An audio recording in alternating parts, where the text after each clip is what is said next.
Ça va? Je suis à la bonne place? OK. Bonsoir. Oui, mais j'étais pas tout seul pour fonder la première maison de la famille. On était une grosse gang. Puis c'est important d'être des grosses gangs. Ça va? Est-ce que vous avez d'autres questions? Maintenant, le reste, c'est toutes des choses que vous savez. Mais je vais le dire d'une manière que peut-être que ça va vous choquer. Choquer dans le sens créer un choc. Pas dans le sens taper dessus. Mais tu sais, si vous êtes venu ici rien que pour entendre dire des affaires que vous savez déjà puis vous êtes d'accord, on vient de perdre notre soirée de la gang. Ça va? Les nouvelles réalités familiales, il n'y en a pas. Ça a toujours été nouveau, les familles, tout le temps. Chaque génération, au Québec ou ailleurs dans le monde, ça a tout le temps été nouveau. Que ce soit mes grands-parents au 19e siècle, ou mes parents au 20e siècle, ou moi au 21e siècle, puis mes enfants avec leurs enfants au 22e siècle, il faut tout le temps s'ajuster à la maudite société qui nous pose des défis épouvantables, puis on finit par croire que ce que la société veut, c'est correct.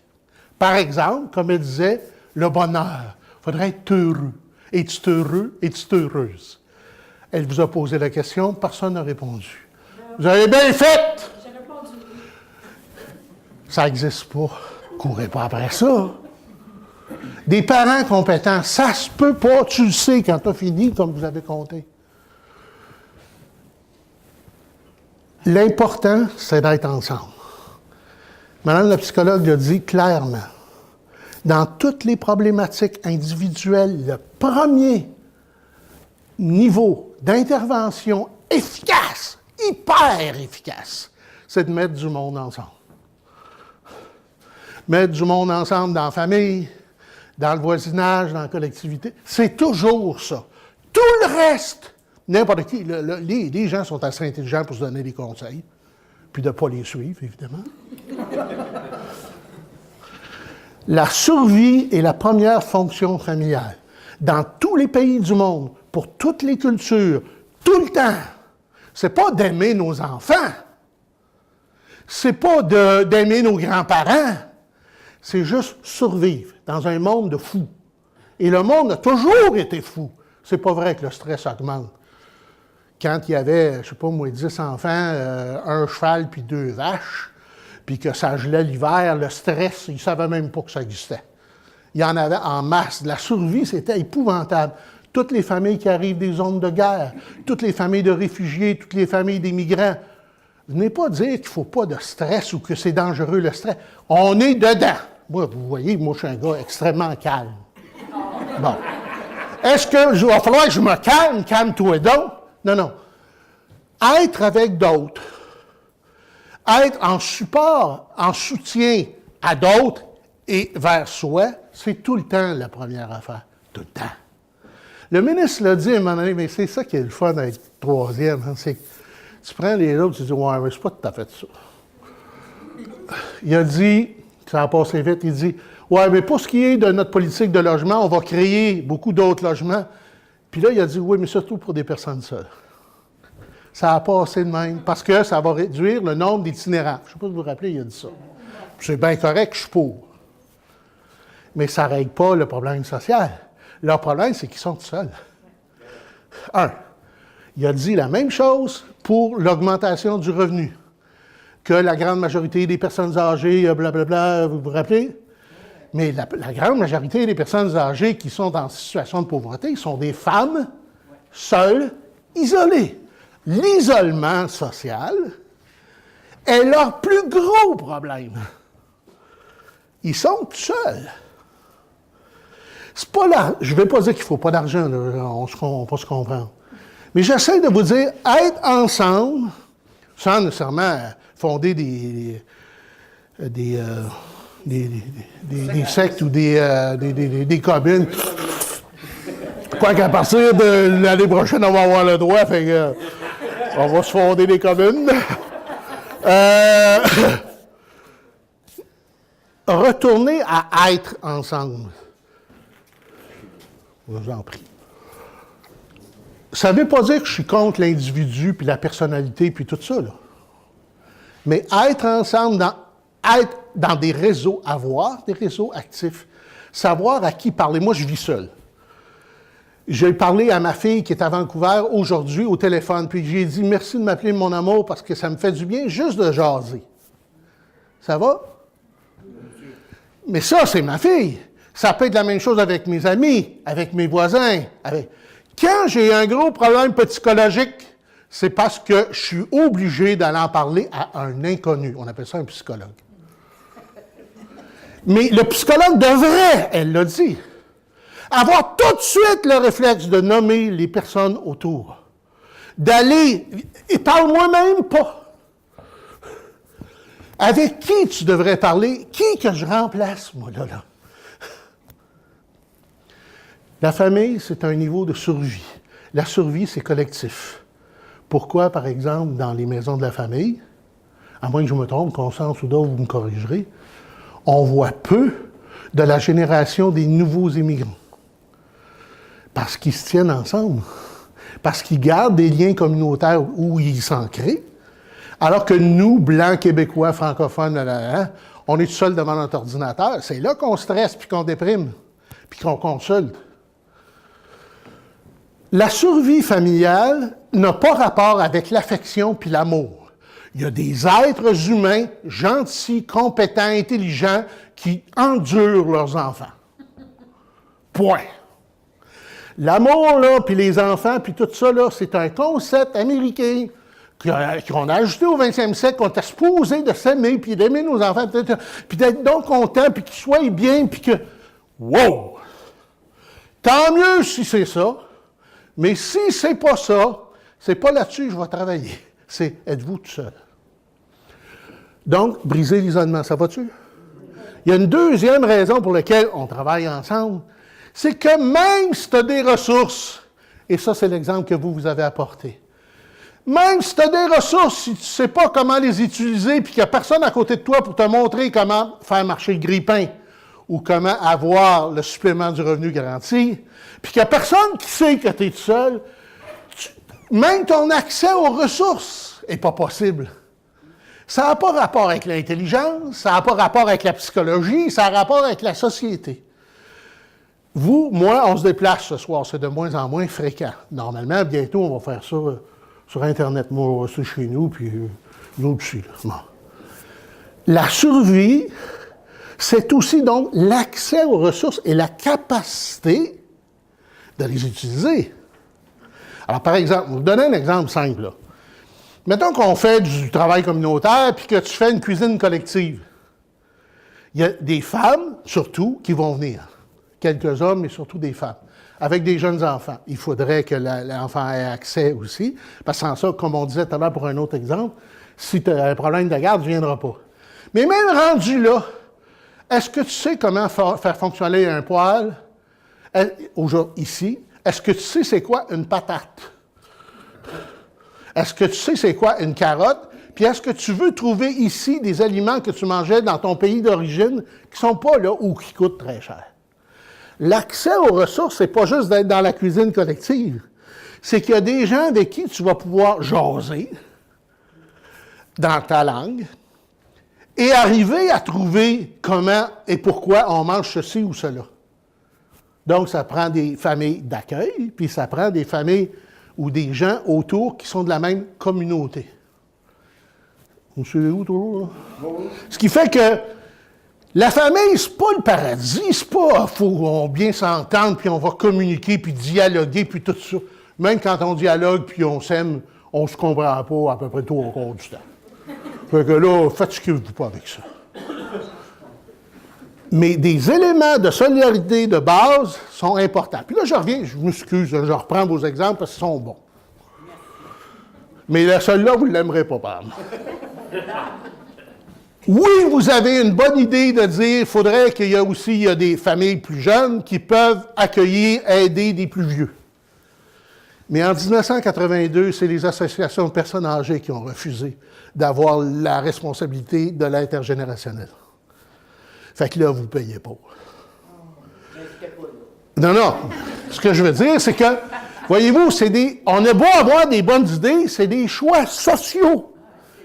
On a voulu ne plus être solidaire sous prétexte que, hey, quand même pas payer pour mes petits-enfants, en tout cas, etc. Peu importe le débat à l'époque. Ça fait pas longtemps, là, 1982, là, je finissais mon âge adulte. À peu près. Oui, après ça. Ça a été changé dans la loi, puis tout ça. C'est un exemple que je vous donne. Fait on est, nous, vous, moi, dans une société hyper individuelle. Vous, moi, là, moi en tout cas, je suis très individualiste. Ça me prend beaucoup pour être avec les gens. Peut-être que Constance pourrait le témoigner parce qu'elle me connaît depuis plus longtemps. Mais moi, là, j'ai beau être dans le communautaire, là, mettez-moi dans le corridor avec du café puis du monde, je ne sais pas quoi dire. Je ne sais pas quoi faire. Je suis tellement innocent. J'ai besoin, moi, plus des activités ou des engagements pour faire quelque chose. Sinon, je me suis en arrière, puis attends. Ne mettons pas sur le dos des nouvelles générations qui arrivent, puis arrivent en gang, des attentes culturelles de ce que ça serait supposé d'être une famille pas stressée, amoureuse, communicante, dialogante. Là, chez moi, les Américains, surtout de ce temps-ci, là, arrêtez de penser ou de proposer ça comme si c'était le seul modèle qui conviendrait. Pas du tout. Peu importe les modèles, donc je reviens à ma phrase de début, les familles ont comme fonction la survie des individus, du groupe, et les parents vont même dans certains milieux à certains moments, même chez nous, vendre des enfants pour survivre. Allô, on fait ça ici, là. On va faire ici l'excision chez les filles ou chez le gars, enlever le prépuce, la circoncision. Sans consulter personne, puis faire ça de même. On a des débats sur le voile, pas de voile, avec un chapeau, pas de chapeau, puis etc. Cette valeur, le ministre n'est plus ici, mais j'aurais posé la question, vous, dans votre gouvernement, puis il était le fun, le ministre, je ne sais pas si vous l'avez trouvé. Il connaissait il était tellement correct. Moi, j'aurais juste posé la question, comme vous avez 4 ministres, 4 de vos collègues qui sont de religion sikh, comment vous faites de parler de famille avec eux autres? Ils n'ont pas les mêmes références culturelles, ils n'ont pas les mêmes attentes, pas du tout. Eux autres, là, la famille, là, l'État n'a pas d'affaire là-dedans, comme disait Pierre Elliott, le père de l'autre. Là. La famille, c'est une affaire archi-privée. De quel droit on se mêle de ça? Évidemment, quand les gens arrivent ici, c'est pas comme ça qu'ils disent. Ils vont dire « je suis déprimé » ou « j'ai peur » ou « j'ai été violenté ou abusé » ou etc.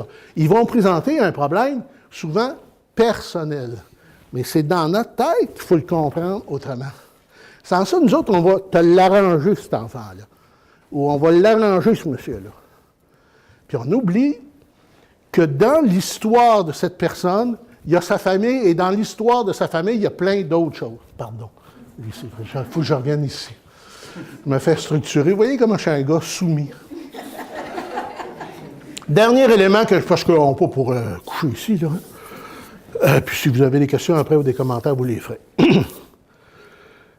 Quand on parle de nouvelles réalités familiales, ceux qui disent ça, c'est parce qu'ils n'ont pas eu de bons cours d'histoire.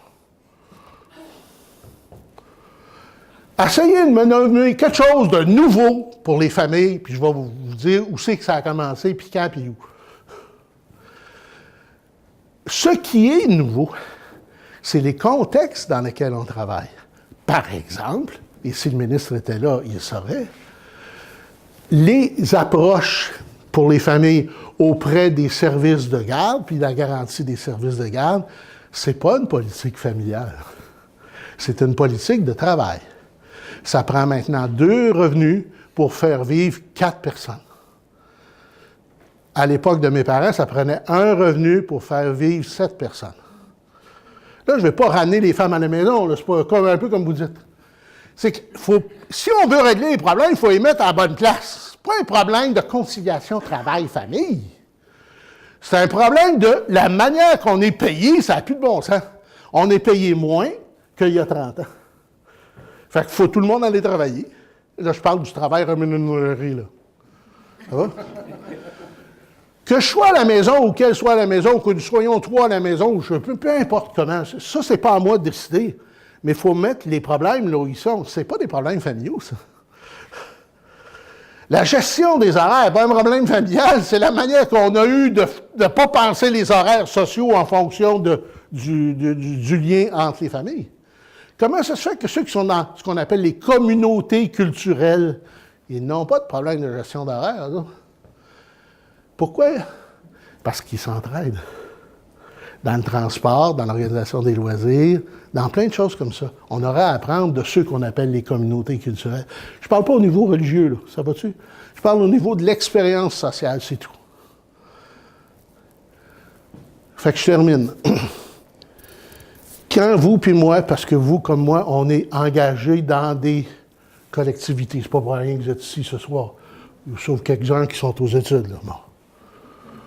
Mais vous serez engagés dans des... Je vous le souhaite. Attention de ne pas prêcher notre culture, notre petit bout de culture à d'autres. Dernier exemple, puis là je m'excuse, c'est pas vous, c'est la psychologie en général qui me tombe ses nerfs. On n'a pas plus de stress qu'avant, mais on ne l'a pas lu dans un contexte social. On n'a pas plus de maladies mentales qu'avant, mais on a plus de gens qui disent « Toi, t'es malade mental ».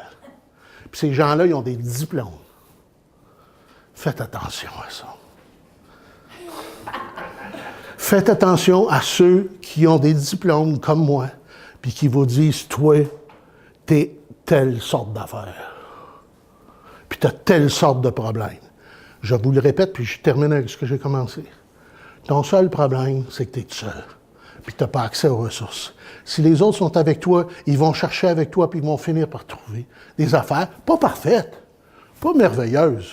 Tu peux être le fou du village, et il va y avoir un village. Voilà.